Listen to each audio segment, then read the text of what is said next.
আমরা সবাই চলে এসেছি আব্বাস মাস্টার এন্ড প্রিভিতে। সকলকেই এর জন্য ওয়েলকাম জানাচ্ছি এবং এই চ্যানেলটিকে রানিং রাখার জন্য এবং ভালো ভালো ক্লাস উপহার পাওয়ার জন্য এবং সকলেই যাতে এটার উপকার হয় এই জন্য অবশ্যই চ্যানেলটিকে সাবস্ক্রাইব, কমেন্ট, লাইক এবং শেয়ার করা খুবই প্রয়োজন। আশা করি সবাই এটা করবে। আজকে আমি চলে যাব সরাসরি আগের দিন যে আলোচনা করছি তারপর থেকে আলোচনা শুরু করব। আগের দিন ই বচন করার নিয়মগুলো আলোচনা করেছি, সবগুলো হয়নি।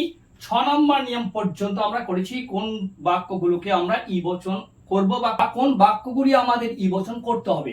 আজকে চলে যাব সরাসরি 7 নম্বর নিয়ম, প্রাকল্পিক বাক্য বা বচন। যাই হোক, এই প্রাকল্পিক বাক্য কি এ বিষয়ে সংক্ষিপ্ত একটু আলোচনা আমরা করেছি। যে বচনের দুটো অংশ থাকে, পূর্বকল্প এবং অনুকল্প, সেগুলোকে বলা হয় প্রাকল্পিক। এই প্রাকল্পিক বিষয়ে পরে আমি আলাদা করে আলোচনা করব। আর এ বচন করার সময় প্রাকল্পিক বচনের একটা ধারণা দিয়েছি। সেই সমস্ত প্রাকল্পিক বাক্যগুলি এ বচন হবে বা নিরপেক্ষ বচনে আকার পাওয়া যাবে যাদের পূর্বকল্প অনির্দিষ্ট, সেগুলোকে নিরপেক্ষ বচনের আকার বিশেষ করে এ বচন করা যাবে। আজকে দেখব কোন প্রাকল্পিক বাক্যগুলোকে ই বচন করা যায়। যদি কোনো প্রাকল্পিক বাক্যের সঙ্গে নঙর্থক চিহ্ন থাকে তাহলে সেই প্রাকল্পিক বাক্যগুলোকে অবশ্যই আমরা ই বচন করতে পারবো। যেমন দেখো, যদি কেউ মানুষ হয় তাহলে সে সর্বাঙ্গ সুন্দর নয়। তাহলে সে সর্বাঙ্গ, তাহলে সে সর্বাঙ্গ সুন্দর নয়। এখানে দেখো এই বাক্যটি প্রাকল্পিক বাক্য, কারণ এই বাক্যে দুটি স্পষ্ট অংশ আছে। যদি একটা অংশ, যদি কেউ মানুষ হয় তাহলে সে সর্বাঙ্গ সুন্দর নয়। এই প্রথম অংশটিকে বলা হয় পূর্বকল্প আর দ্বিতীয় অংশটিকে বলা হয় অনুকল্প। সুতরাং বাক্যটি প্রাকল্পিক এবং নঙর্থক চিহ্ন এখানে আছে।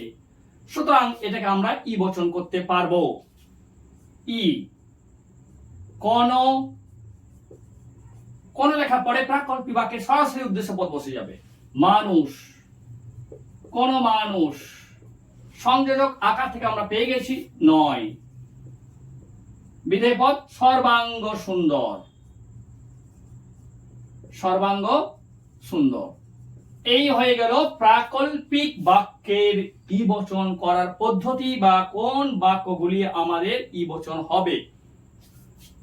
পরের নিয়ম অসীম বচন। এই অসীম বচন এ বচন আলোচনা হয়েছে, যেগুলো সাধারণত সীমাহীন, সেই সমস্ত বাক্যগুলোকে আমাদেরকে অসীম বচনে আনতে হবে। যেমন ধরো, সে অসৎ নয়। এই যে অসৎ কথাটা রয়েছে, এই অসৎ কথাটা অসীমকে নির্দেশ করে। আরো অন্য উদাহরণ নেওয়া যেতে পারে। যেমন যদি বলা হয় করিম বাবু অমুসলিম নয়। করিম বাবু, করিম বাবু অমুসলিম, অমুসলিম নয়। এই যে অমুসলিম কথাটা পেলাম, এটাই অসীম বাক্যের ধরার পদ্ধতি বা অসীম বাক্য এই জন্য হয়েছে। সুতরাং এটাকে আমরা ই বচন করতে পারবো। কি করে করব? ই। যেহেতু এখানে নাম পদ আছে, মানব বসবে না, সরাসরি উদ্দেশ্য বসবে। করিম বাবু নয় বা নন অমুসলিম, অমুসলিম। এই হয়ে গেল অসীম বাক্য বা অসীম বচন ই বচন করার নিয়ম।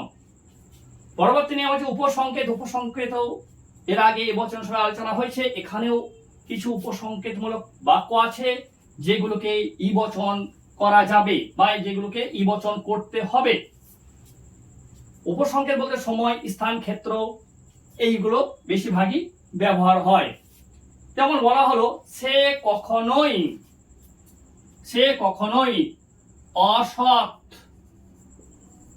হতে পারে না। সে কখনোই অসৎ হতে পারে না। এই ধরনের বাক্যগুলোকে উপসংকেতমূলক বাক্য বলা যেতে পারে এবং এই বাক্যগুলিকেও ই বচন করতে হবে। সে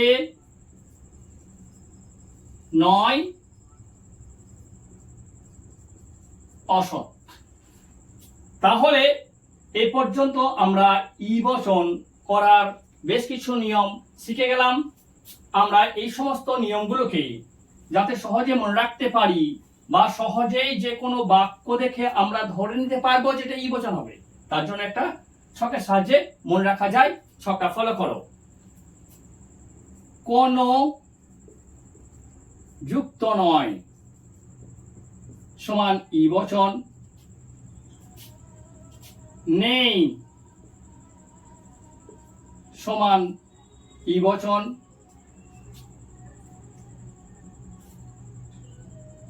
কেউ নয়, কেউই যুক্ত নয় সমান ই বচন। এরকম এই যে শব্দগুলো রয়েছে এই শব্দগুলোর সঙ্গে নবর্থক থাকলে ই বচন, এটা শর্টকাটে এটা মনে রাখা যেতে পারে। প্রক্ষেপমূলকটাকেও সংক্ষেপে এখানে ঢুকিয়ে দেওয়া যায়, প্রক্ষেপমূলকটাকেও সংক্ষেপে এখানে ঢুকিয়ে দেওয়া যাবে। কেবল, ইত্যাদি। নয় সমান ই বচন। সর্বনাম যুক্ত নয় সমান ই বচন। নামপদ যুক্ত নয় সমান ই বচন। প্রশ্ন প্লাস নয়, এটা কিন্তু অ্যান্সার মনে রাখতে হবে। প্রশ্ন যদি অ্যান্সারটা নয় হয় তাহলে হবে ই বচন। অস্তিত্বহীন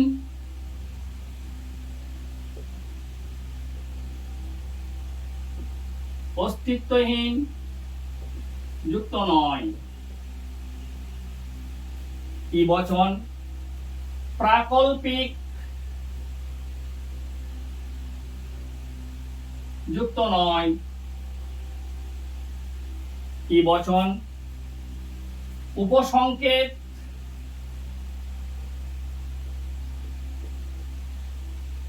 যুক্ত নয় সমান ই বচন। এইভাবে এই সমস্ত শর্ট ফর্মুলাটি যদি মনে রাখা যায় তাহলে আশা করি যে কোনো বাক্যকে আমাদের ই বচন করার ক্ষেত্রে কোনো অসুবিধা হবে না। একটা বিষয় আলোচনা করে দিই, এই নেই শব্দটা আলোচনা হয়নি। নেই কথাটা যদি কোনো বাক্যে থাকে, যদি বলা হয় সবুজ হাঁস নেই, যদি বলা হয় লাল মানুষ নেই, এই রকম বাক্য হয় তাহলে সেগুলোকে ই বচন করা হবে। সবুজ হাঁস নেই, কোনো হাঁস নেই সবুজ। লাল মানুষ নেই, কোনো মানুষ নয় লাল। ব্যাস, তাহলে আমরা পরিষ্কার বুঝতে পারলাম যে কোন বাক্যগুলিকে আমরা ই বচন করব বা কোন বাক্যগুলিকে ই বচন করতে হবে। এরপরে আমি চলে যাব বিশেষ বচন কোনগুলি।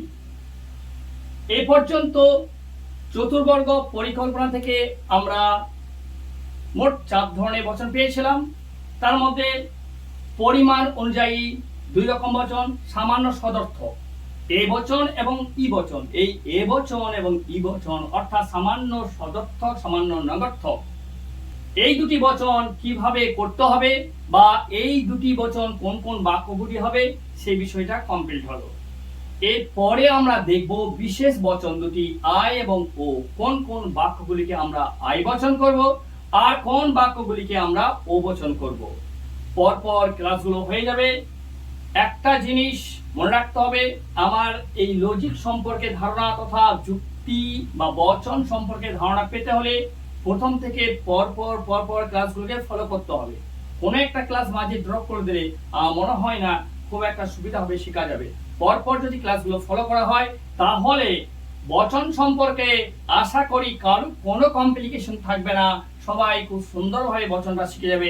আর বচন শিখে গেলেই লজিকের অন্যান্য পার্টগুলো তার কাছে আরো সহজ হয়ে উঠবে।